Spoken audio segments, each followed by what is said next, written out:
হ্যাঁ, আমার হাতটা ধরে বলে দেন তো। मजा नहीं आ रहा। ঠিক আছে, আপনি একবার বলেন তো আপনি মুসলমান না হিন্দু? মুসলমান। একবার বলো বিসমিল্লাহ, বিসমিল্লাহ। আবার বলো সুবহানাল্লাহ। সুবহানাল্লাহ। তুমি কোনো মেয়ের ফিসের গুরু না, ঠিক না বেটি? ঠিক। क्या बक रहे हो मादरचोद? কি রাগ করলা? না। উল্টে তোমার পিছে মেয়েরা ঘুরে, ঠিক না বেটি? ঠিক। কি রাগ করলা? না। মেয়েরা তোমাকে অনেক মেসেজ দেয় কিন্তু তুমি রিপ্লাই দেয় না, ঠিক না বেটি? ঠিক। কি রাগ করলা? না। আবার বলো বিসমিল্লাহ, বিসমিল্লাহ। বলো সুবহানাল্লাহ। সুবহানাল্লাহ।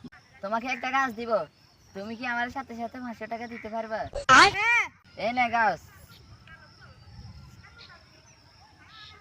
এই না তোমার 500 টাকা। যাও চলে যাও, চলে যাও, পিছের দিকে তাকাবে না। কথা কি ক্লিয়ার না ভেজাল আছে? मजा आया।